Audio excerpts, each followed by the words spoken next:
வணக்கம். ஆகாஷ்வாணி புதுச்சேரி செய்திச் சுருக்கம் வாசிப்பவர் கோதை நாயகி. குடியரசுத் தலைவர் திருமதி திரௌபதி முர்மு 6 நாள் அரசுமுறை பயணமாக அங்கோலா, கோட்ஸ்வானா நாடுகளுக்கு சென்றுள்ளார். அந்நாடுகளின் அதிபர்களுடன் இருதரப்பு பேச்சுவார்த்தைகளை அவர் மேற்கொள்கிறார்.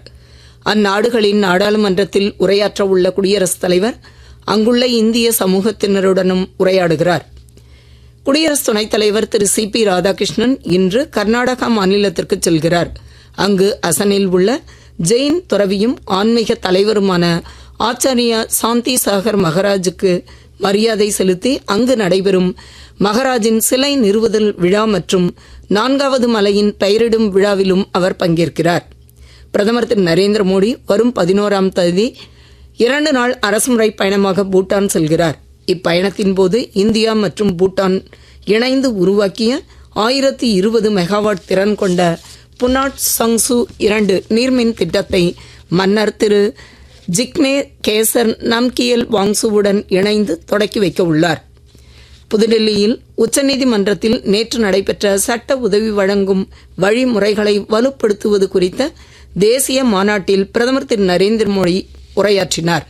சமூக அல்லது நிதி பின்னணியை பொருட்படுத்தாமல் அனைவருக்கும் நீதி சென்றடையும் போது மட்டுமே சமூக நீதியை உறுதி செய்ய முடியும் என்று அவர் தெரிவித்தார்.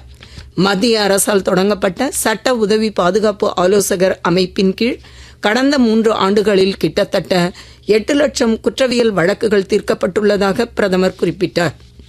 உச்சநீதிமன்ற ஆணையின் அடிப்படையில் தெரு நாய்களுக்கு பொது இடங்களில் உணவளிப்பதால் பொதுமக்களுக்கு ஏற்படும் இடையூறுகளை தவிர்க்கும் பொருட்டு உழவர்கரை நகராட்சிக்கு உட்பட்ட ஒவ்வொரு வார்டிலும் பொதுமக்கள் தங்கள் பகுதிகளில் தெருநாய்களுக்கு உணவளிக்க ஏதுவான இடங்கள் இருப்பின் அவற்றின் விவரங்களை உழவர்கரை நகராட்சியின் 7598171674 என்ற வாட்ஸ்அப் எண்ணில் 2 நாட்களுக்குள் தெரிவிக்கலாம் என்று உழவர்கரை நகராட்சி ஆணையர் திரு சுரேஷ்ராஜ் வெளியிட்டுள்ள செய்திக்குறிப்பில் தெரிவிக்கப்பட்டுள்ளது.